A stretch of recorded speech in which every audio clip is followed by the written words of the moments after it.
Friends, today we are going to take a presentation on the subject Computer-Aided Design and Analysis, and we are discussing fourth module. This is the third part of my presentation. I am Ashwin P, Assistant Professor ME, SNGCET.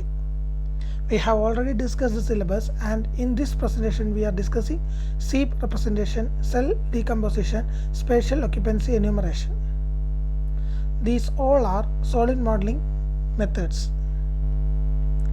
For making 2.5D, that means you can see the figure that in a figure there is a rectangle profile that is extruded in the thickness direction.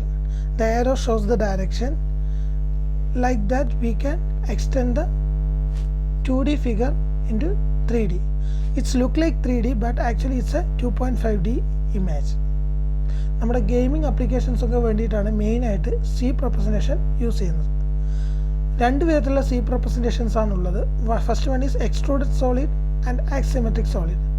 കഴിഞ്ഞ ചിത്രത്തിൽ കണ്ടത് ഒരു extruded solid ആയിരുന്നു. ഒരു പ്രൊഫൈലിനെ അതിൻ്റെ thickness ഡയറക്ഷനിൽ extrude ചെയ്യുന്നതിനാണ് extruded solid എന്ന് പറയുന്നത്. ആക്സിസിമെട്രിക് സോളിഡ്സ് എന്ന് പറയുന്നത് ഒരു ആക്സിസിനെ സർക്കുലറായിട്ട് റെവല്യൂഷൻ ചെയ്യുന്നതിനാണ് ആക്സിസിമെട്രിക് സോളിഡ്സ് എന്ന് പറയുന്നത്. നിങ്ങൾക്ക് ആ രണ്ടും ചിത്രത്തിൽ കാണാൻ പറ്റും. ട്രാൻസ്ലേഷൻ സ്വീപ്പ് എന്ന് പറയുന്നത് എക്സ്ട്രൂഡഡ് സ്വീപ്പ് തന്നെയാണ്. അതിൻ്റെ അകത്തൊരു പ്രൊഫൈലാണ് ആദ്യം കാണിച്ചിരിക്കുന്നത്. ആ പ്രൊഫൈലിനകത്ത് അതേ പ്രൊഫൈല് റൈറ്റ് സൈഡിലേക്ക് മൂവ് ചെയ്തപ്പോൾ ഒരു 4 പാർട്സ് മൂവ് ചെയ്ത് കാണാൻ പറ്റും. അത് പിന്നെയും മൂവ് ചെയ്ത് ഫുൾ എക്സ്റ്റെൻഡിൽ മൂവ് ചെയ്താൽ നമുക്ക് കിട്ടുന്ന ഫൈനൽ പ്രൊഡക്ട്സ് ഒരു റെക്റ്റാങ്കുലർ ബ്ലോക്ക് ആയിരിക്കും. അതേസമയം ഇതേ റെക്റ്റാങ്കിൾ നമ്മളൊരു സെൻട്രൽ ലൈൻ ഒരു ആക്സിസ് വെച്ചിട്ട് അതിന് ആക്സിസിന് കറസ്പോണ്ടിങ് ആയിട്ട് റൊട്ടേറ്റ് ചെയ്യുകയാണെങ്കിൽ കണ്ടിന്യൂസ് റൊട്ടേഷനിൽ നമുക്ക് ഫൈനലായിട്ട് കിട്ടുക ഒരു സിലിണ്ടർ ആയിരിക്കും. This is the difference between translation sweep and rotational sweep.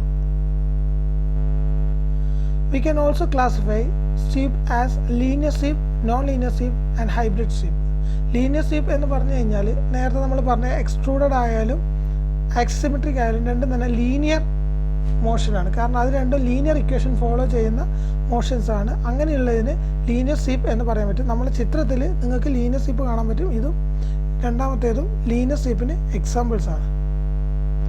Non linear sweep എന്ന് പറയുന്നത് ഒരു ഹയർ ഓർഡർ ഇക്വേഷൻ വെച്ചിട്ട് ഒരു മോഷൻ പ്രിസ്ക്രൈബ് ചെയ്യുന്നതാണ്. നിങ്ങൾ നേരത്തെ പറഞ്ഞിരിക്കുന്ന റെക്റ്റാങ്കിൾ തന്നെയാണ് ഇവിടെ കാണുന്നത്. ആ റെക്റ്റാങ്കിളിൻ്റെ ഒരു മോഷൻ ഇപ്പോൾ നോക്കുകയാണെങ്കിൽ ക്വാഡ്രാറ്റിക് കർവാണ് കാണിച്ചിരിക്കുന്നത്. അങ്ങനെയാണെങ്കിൽ ഫൈനൽ ഇമേജ് ഇങ്ങനെ ഉണ്ടാവുക. ഈ പാത്തിൻ്റെ വ്യത്യാസം നിങ്ങൾക്ക് മനസ്സിലാവുണ്ടാവും. ഇതൊരു നോൺ ലീനിയർ ആണ്, ഇതൊരു ലീനിയർ ആണ്. ഇതാണ് നോൺ ലീനിയറും ലീനിയറും തമ്മിലുള്ള വ്യത്യാസം. ഹൈബ്രിഡ് സ്വീപ്പ് എന്ന് പറഞ്ഞു കഴിഞ്ഞാൽ ഈ രണ്ടിൻ്റെയും ലീനിയറിൻ്റെയും നോൺ ലീനിയറിൻ്റെയും ഒരു കോമ്പിനേഷനാണ് ഹൈബ്രിഡ് സ്വീപ്പ് എന്ന് പറയുന്നത്. We are going for second topic, that spatial partitioning representation. Spatial partitioning റെപ്രസെൻറ്റേഷനിൽ 3 വിധത്തിലുള്ളത്. ഒന്ന് സെൽ ഡീകമ്പോസിഷൻ, രണ്ടാമത് spatial occupancy enumeration, octree encoding. ഈ 3 മെത്തേഡും നമ്മുടെ സോളിഡ് മോഡലിങ്ങിൽ വളരെ ഇമ്പോർട്ടൻ്റ് ആയിട്ടുള്ള മെത്തേഡ്സ് ആണ്, പക്ഷേ not widely used. First one is cell decomposition. നമ്മൾ ഓൾറെഡി പറഞ്ഞു കഴിഞ്ഞാൽ it's a method of solid modelling. ഇതിൻ്റെ അകത്ത് നമ്മൾ ചെയ്യുന്നതെന്ന് പറഞ്ഞു കഴിഞ്ഞാൽ നമ്മുടെ ടോട്ടൽ ഇമേജിനെ 3D പ്രിമിറ്റീവ്സ് ആയിട്ട് സ്പ്ലിറ്റ് ചെയ്യുകയാണ്, ഡീകമ്പോസ് ചെയ്യുകയാണ്. ഒരു ഫൈനൽ ഇമേജിനെ ഡീകമ്പോസ് ചെയ്ത് കഴിഞ്ഞാൽ ഇൻഡിവിജ്വൽ പാർട്സ് ആയിട്ട് നമുക്ക് ഡീകമ്പോസ് ചെയ്യാം. ആ ഡീകമ്പോസ് ചെയ്ത് കിട്ടുന്ന ഓരോ ഷേപ്പും ഓരോ പ്രിമിറ്റീവ്സ് ആയിരിക്കും. പ്രിമിറ്റീവ്സ് എന്നുള്ളത് നമ്മൾ CSCയിൽ ഓൾറെഡി പഠിച്ചിട്ടുണ്ട്. പല വിധത്തിലെ പ്രിമിറ്റീവ്സ് ഉണ്ട്. Rectangular block cubes, cylinders, pyramids etcetera. പിന്നെ ഇതിൻ്റെ അകത്തുള്ള ഏറ്റവും വലിയ ബുദ്ധിമുട്ടെന്താണെന്ന് പറഞ്ഞു കഴിഞ്ഞാൽ ഈ പ്രിമിറ്റീവ്സിനെ എല്ലാം വെച്ചിട്ട് നമുക്ക് ആഡ് ചെയ്യാം, അഥവാ ഗ്ലൂ ചെയ്യാൻ മാത്രമേ പറ്റൂ.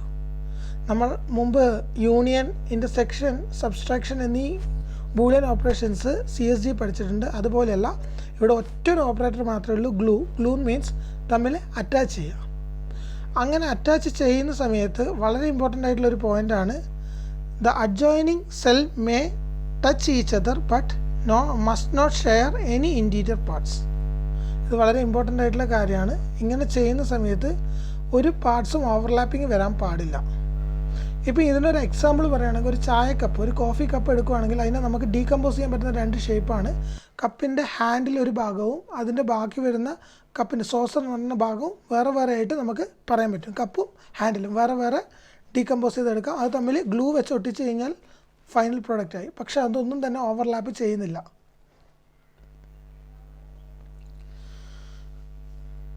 By joining simple cells using glue operator complex solid can be modelled easily.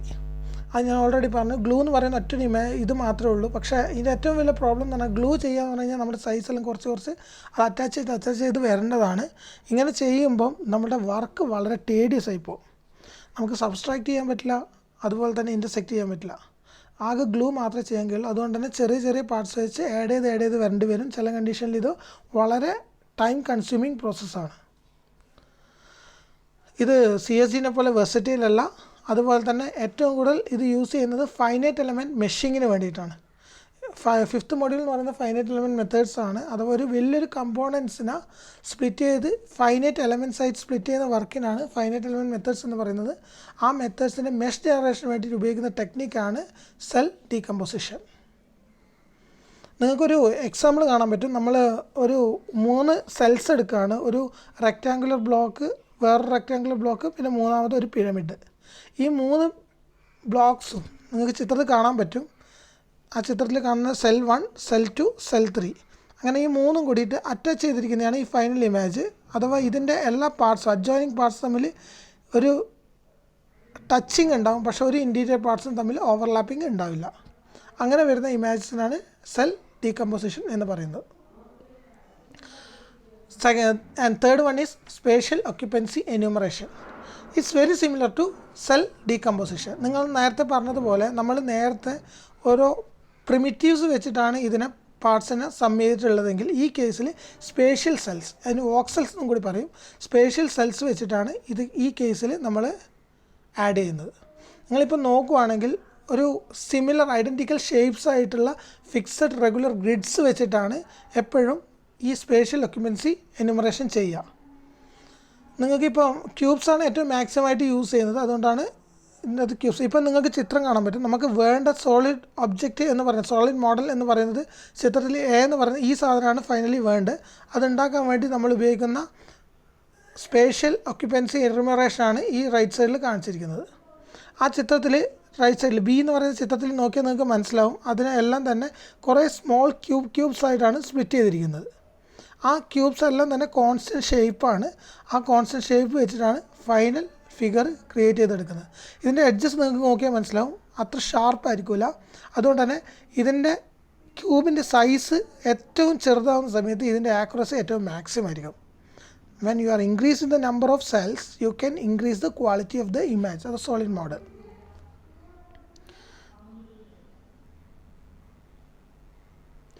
Major applications of spatial occupancy enumerations are biomedical applications.